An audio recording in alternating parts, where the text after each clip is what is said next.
I thought it would be fun to take a little walk down memory lane and go through my gaming collection. Hi everyone, it's Lorelai, and this week thought it would be fun to relish in the nostalgia. Literally haven't gone through my gaming collection in years. It's moved with me many different ways. I keep it all in this box. I just want to live through the memes, go through what I have, talk about my favorites, my non-favorites, ones I might never have even played but still have in here. Let's get into it. And we're gonna start with some real oldies. Like, I don't even know why I have them at this point. They're just mementos. There's no way you even play them, I think, on a current console. And that is some PlayStation 1 games. I only have 3. They are in rough shape. I would say they were my favorite 3 that I played. The Lion King, with this great used sticker still on there. I remember this game was the shit.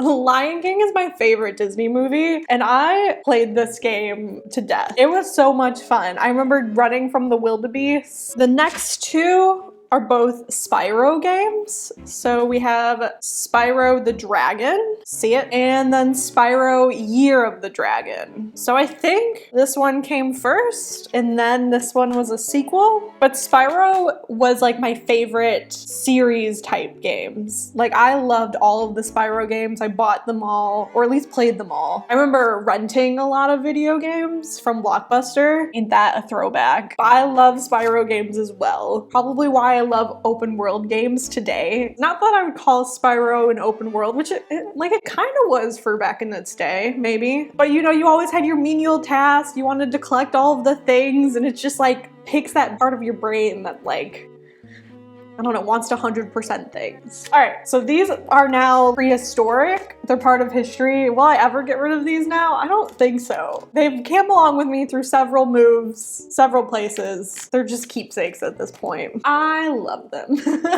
Next up from my basket of game goodies, we have my PlayStation 2 collection, which is actually my biggest gaming collection. The PlayStation 2 was probably the console that really opened me up to gaming, and I remember playing it so much. I think it got most people my generation into gaming, to be honest, because it was like the best-selling console ever at that time. I still have my PlayStation 2 over yonder. I have the, I think, original brick PlayStation 2. They came out with like a slimmer version at some point, but no, I got the OG. I still love it. I have my memory cards right here. This thing was my baby.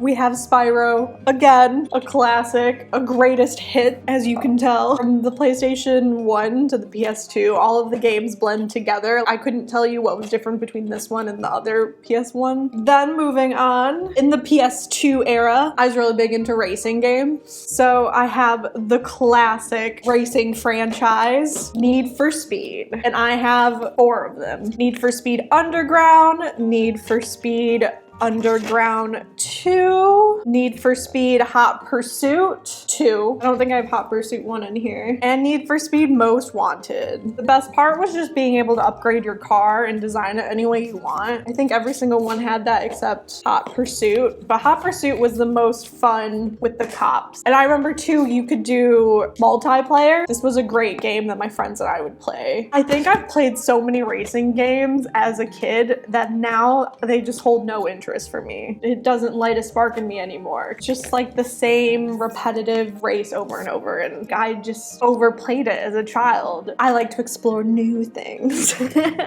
So along that same vein of racing games, also have the classic snowboarding racing games. When I say snowboarding racing games, I think everyone knows what I'm talking about. Every millennial, at least. And that is the, where's the first one? The SSX franchise. I have SSX 1, SSX 2, or SSX Tricky, and SSX 3. I also played these games to death with my friends. Also a loved favorite. The soundtracks of all 3 of these games and the music that was in it, I remember they were all just bangers. It just made virtually going through the slopes so great.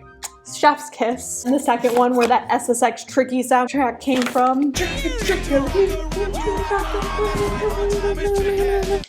Can I sing the words? No. Will it get copyrighted? Probably. My friends and I, this is what we all played in middle school. I know I beat all 3 of them. Probably one of the few games I've actually beaten. I think that's it for racing. Next, I have this Winning 11-8 that, can you tell I got it on sale? It's the only like sports game I have. A big soccer player when I was a kid. On a side note, I don't know if this is the sale price, but $36.99 for a video game feels like a steal. I don't have much to say about this one. It was fine. I own it. I still have it. Maybe I should get rid of it. I don't feel any attachment to this. And then I have some classics, Sonic Heroes and Sims 2 Pets. I played so much of this. So much. We all know The Sims on console just is not great. It's hard to control, hard to build. I think I just really wanted to play with pets, and this was my only option, and I was like, I'll go for it. And Sonic, I have nothing to say about Sonic. Again, I don't remember this game. Now moving into some of my favorite games. The actual meat and potatoes of my PlayStation 2 era. We're gonna start off with Star Wars Battlefront 2. This game, I still think about to this day. I still want to go back and play this game all of the time. There's a certain mode in this game that's so much fun. I think it's skirmishes, where you literally can just pick what era you want to play. You can either play against like another player or a computer, and you're trying to take over the galaxy or keep, you know, the enemy from taking over the galaxy. And that was the best. I didn't care about the campaign. I didn't care about anything else. This one still holds nostalgia, and I hope newer Star Wars Battlefront games would have that mode, but they haven't from what I've heard. So I've never bought any of them. But if they did, it would be a banger and I would buy it right away. But this game still gets in my brain. Even now when it's all pixelated on my TV, I just want to go back to it. Another banger for me was this game called Sphinx, The Cursed Mummy. Now, I don't think this was like a popular game. Correct me if I'm wrong in the comments. But I loved Egypt as a child. Like, Egyptian history was awesome. So in this game, you basically switch off playing between, I don't know if he's the pharaoh or prince or god, and a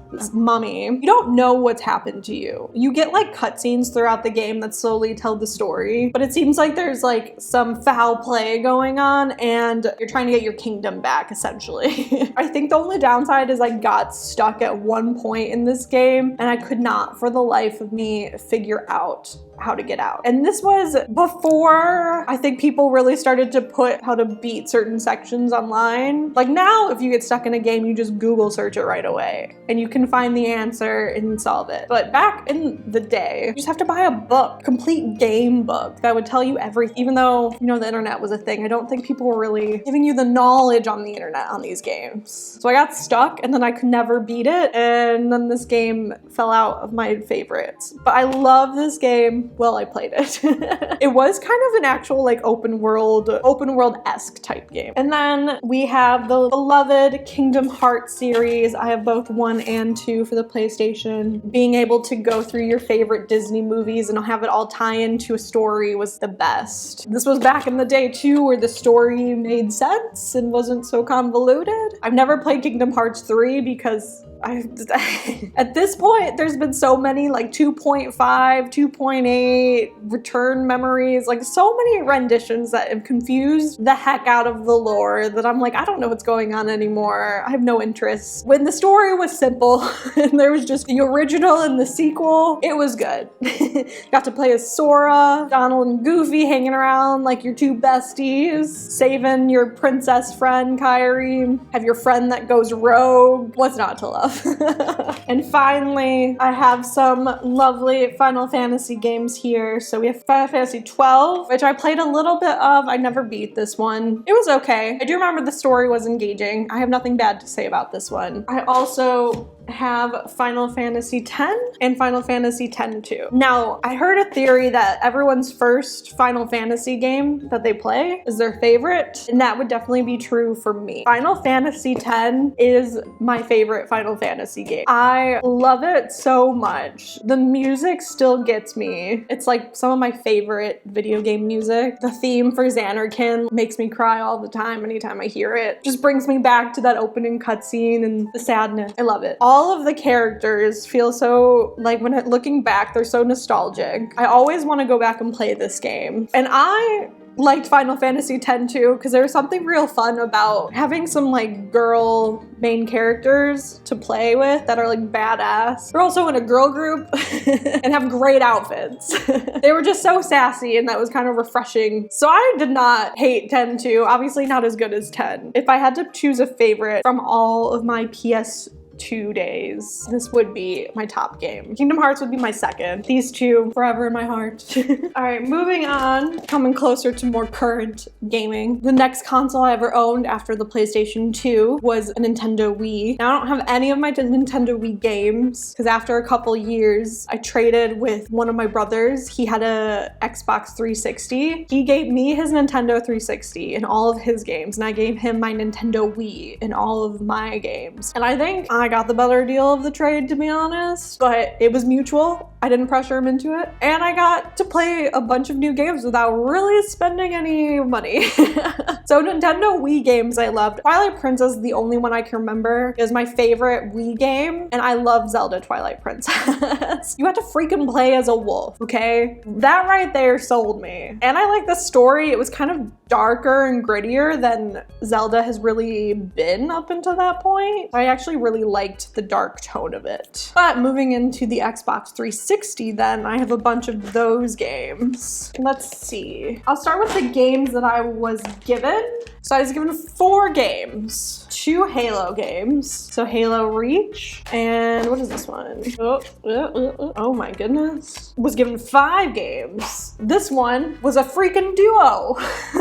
So I had Halo Reach, and then this one has Halo 3, but also Forza Motorsports 3. What the heck? I didn't know this was a duo, or if I did, I don't not remember. Can you imagine doing that? Just a double game in one box. It has both CDs on it. There's 4 CDs in here. Wild. So Halo, I liked playing multiplayer. Otherwise, I really never went through the campaign. It was not my cup of tea. FIFA Soccer. To be honest, I don't think I've ever played this game, but I still have it. And then Mass Effect and Mass Effect 2. I started playing this game, but I did not have the time to go through all of it. This again was when I was starting college. School was busy and hard.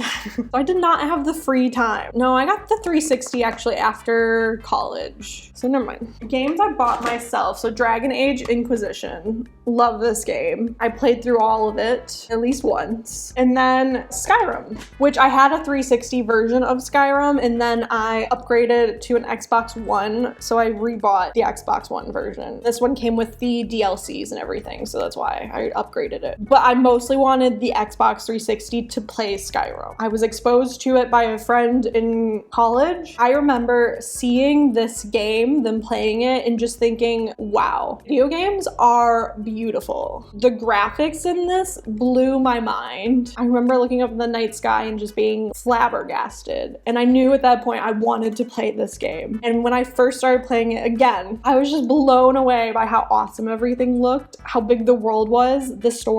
This one got me back into video gaming, I would say, and just opened my eyes to really how far gaming has come from the PS2. Like the PlayStation 2 was revolutionary in itself, and graphics in that era already so much better than PlayStation 1 and everything before it. But then we've come so far when you think of it. Games these days look so lifelike. It's just incredible. And the level of detail they can get now, it's like you're playing an actual movie, which is just the best. From the PlayStation 2 to seeing this game, blown away. Now looking back at Skyrim, it's a little janky and blah, blah, but that's just time.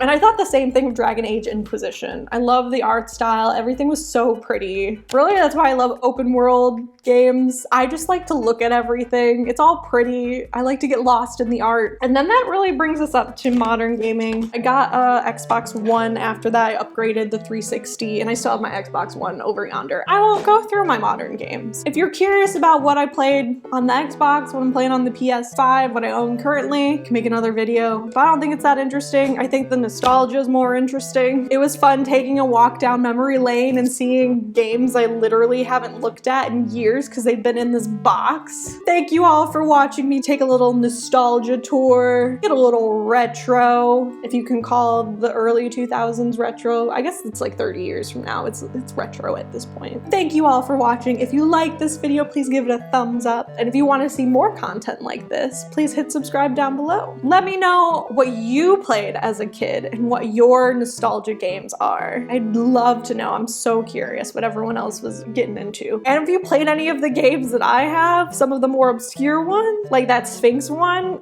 I can't be the only one who played it. Anyway, thank you all for watching, and I'll catch you all in the next one. Bye-bye!